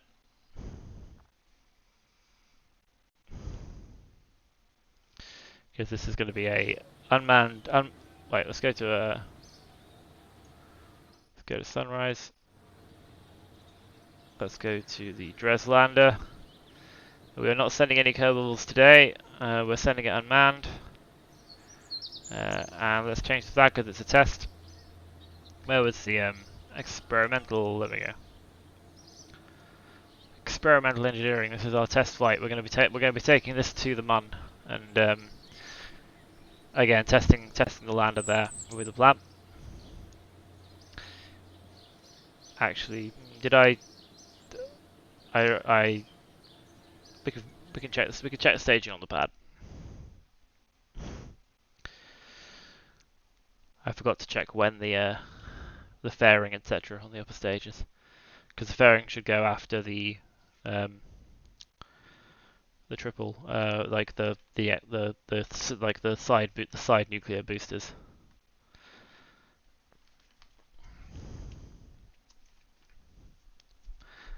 We'll check that once it loads in after the several minutes it's going to take it to switch that.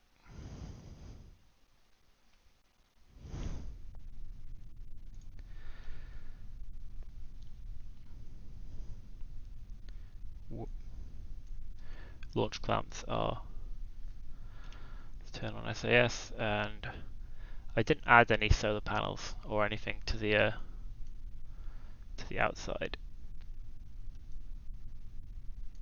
I should fix that before we launch. Okay.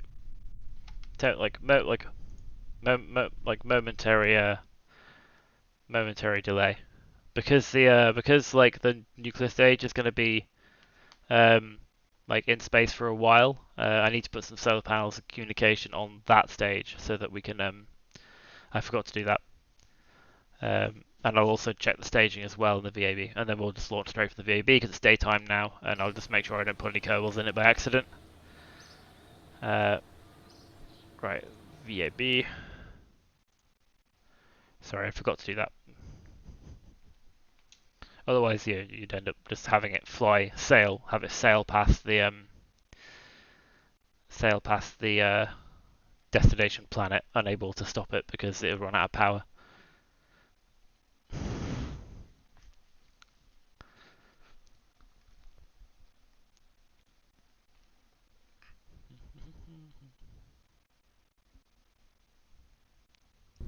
Right. Bit of a tradition. So yeah, so we want to add stuff to this stage here. Like there isn't a lot of power in this thing, so I might just add a couple more batteries to the inside of this. I also didn't add any RCS thrusters as well. There are a few things I forgot here. Let's add some more power. Let's close this. Let's add some RCS thrusters so that we actually have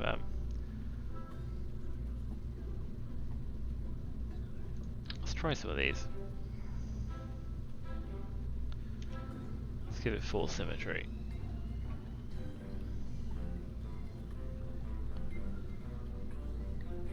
Let's estimate the center of mass to be about there.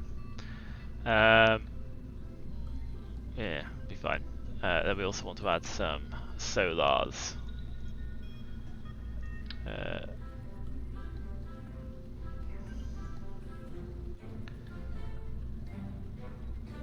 Yeah, I don't mind free symmetry for this, and add a communication dish. We don't want any kind of symmetry on this. We just want the one.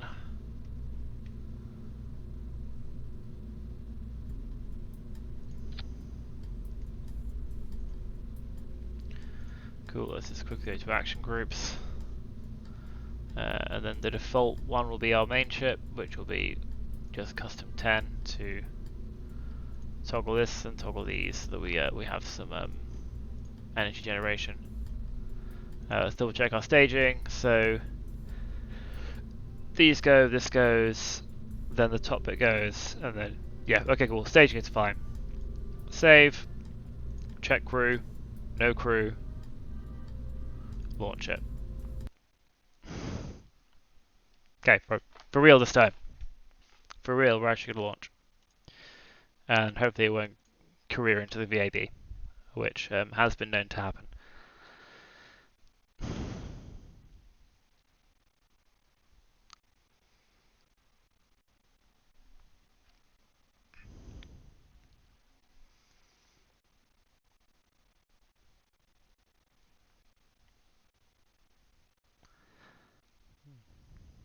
I wonder if it's... No, it just occurs to me that the... Because I don't think the landing guidance comes up when you're on the launch pad. It was only when you're on only when you're on the runway, so maybe that's something that like it automatically brings it up when you're on the runway, because you assume you're doing a plane. Here, take two.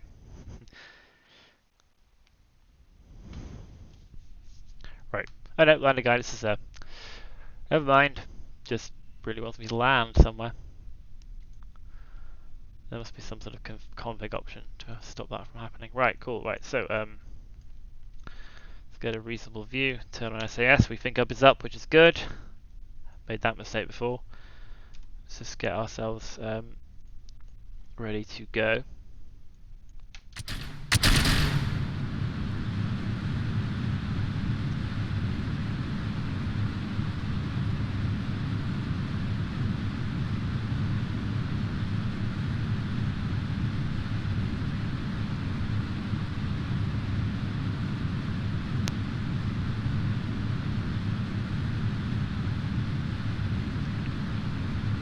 Try gravity turn a bit.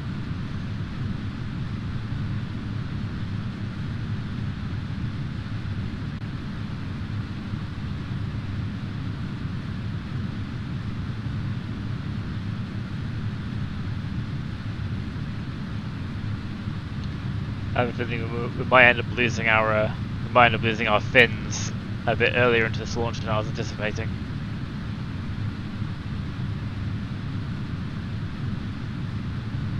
Which might end up with us flipping, which okay, it might be alright as long as we keep looking prograde. Actually, before we do anything else, I'm just going to take a quick screenie because I do like taking screenies. Turn off aerodynamics.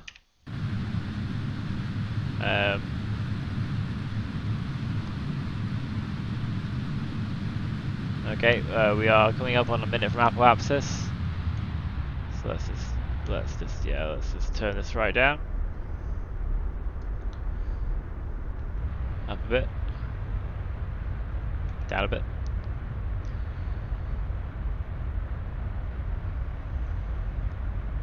Down a bit.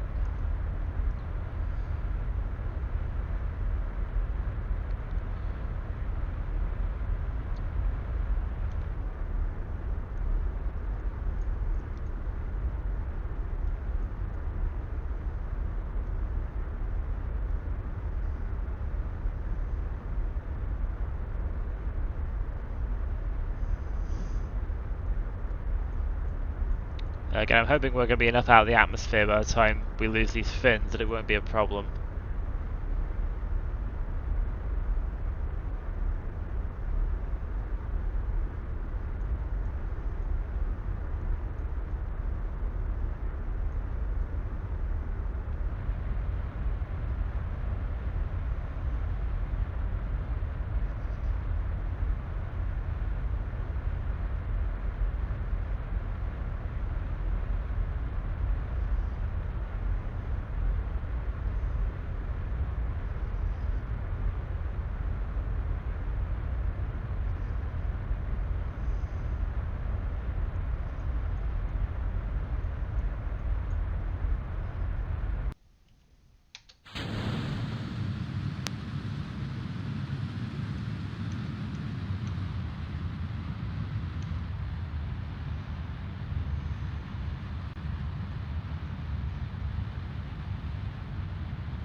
Let's push our apoapsis up to 100 and as far away from us as we can, so we have time to there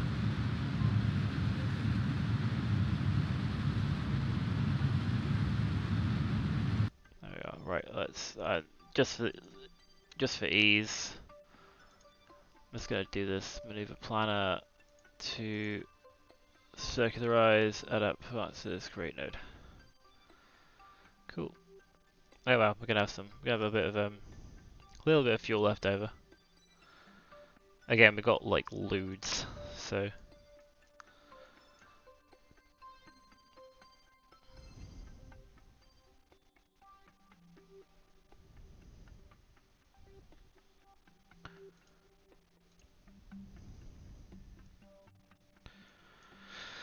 "15-second burn." What we'll do is we'll yeah, we'll do most of the we'll do most of the burn with and the last bit with engines. So we'll we burn until our periapsis is like 35 kilometers, then we'll ditch the ascent stage, and then we'll do everything else on the nukes, which we'll do next time because we're coming up on 2 hours. Actually, no, yeah, coming up on 2 hours. Oh yeah, let's deploy our solars.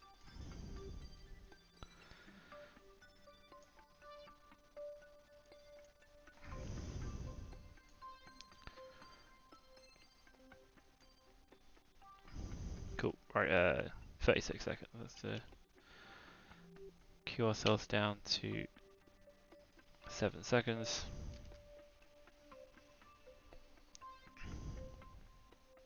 Okay.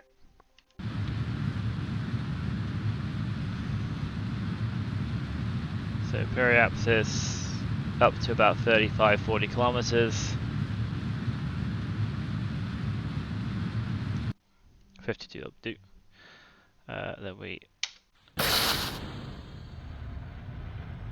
stage.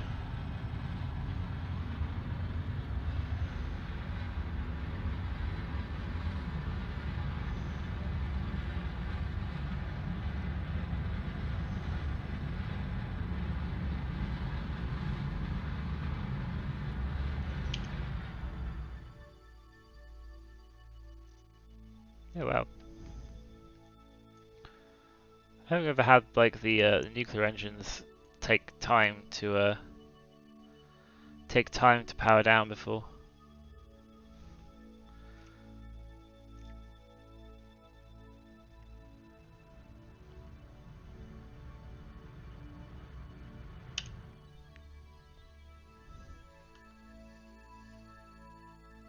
I'll do. Right, we're in orbit. And none of our ascent stages are. So, okay, I got a few minutes. I can at least plan the maneuver node. Is there a thing on MechJeb to do this?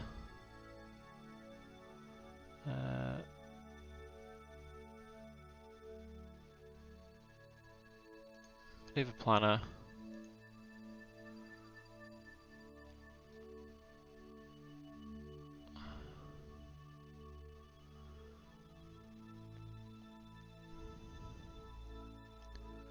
Transfer to another planet. Return from a moon. Is there a way to? Is there like a go to a moon? Transfer to another planet.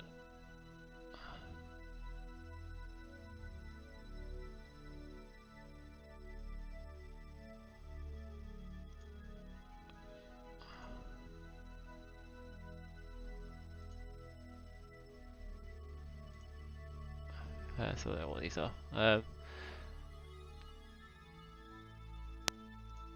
When in doubt, don't. When in doubt, do it manually. Cool. So moon over there. This might require a very, very large, quite a long burn is the thing. So because these are nuclear engines, their thrust weight ratio is pretty pants. We're already onto like a 5-minute burn. Wow.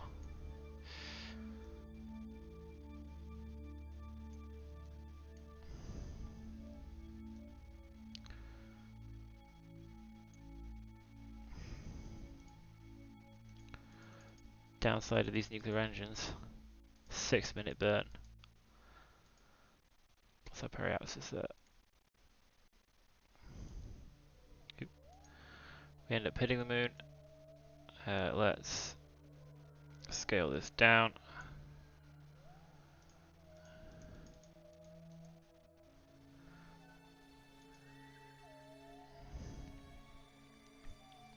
That is a very long burn. Like even at 4 times time warp, that's going to take like a minute to do. What's our rotation speed like?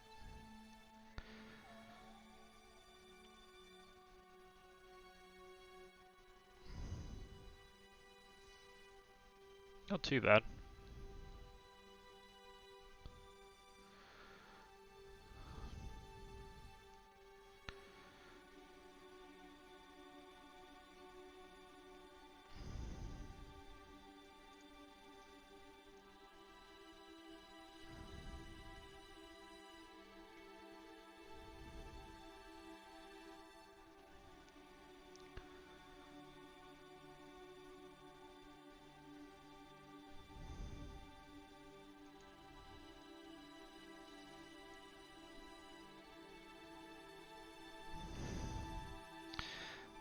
So wait a minute. I feel like,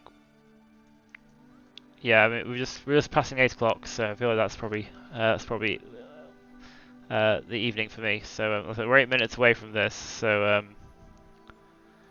what I will do is I'll return to the space center and we will conduct these we'll conduct the moon trial next time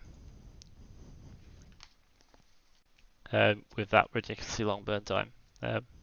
Yeah, nuclear engines, they're very, very efficient, but they're not very, very fat. They're not very fast. Um, might have to do an ejection burn from uh, across two or three orbits, I think. But yeah, so let's save the game, and then let's go back to the main menu. Right, yeah, so I think that concludes today's session. Hope you've enjoyed watching NewSat 11. I think the plan will be to do the next stream on Sunday at 7 p.m. British Summer Time, or I think it's at 6 p.m. GMT or UTC.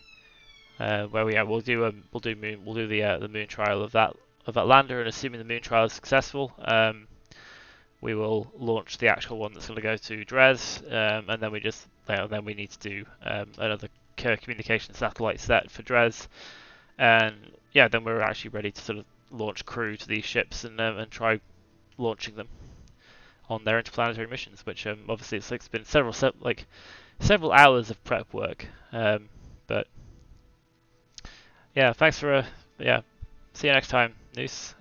Thanks for joining me. It's been fun to chat. Yeah, so several hours of prep time for these missions, but then I'm playing on hard mode, so like I want to make sure that these landers are going to work when we actually get there, because if they don't, then we're going to have rescue missions, and like they still might not work. Like I might end up crashing them because again, we don't have quick saves, we don't have quick loads, we don't have reverts. So there's entirely possible I will end up stranding some Kerbals or even killing some Kerbals on Moho and or Dres. So yeah, we'll have to see. But yeah, until then, cheerio.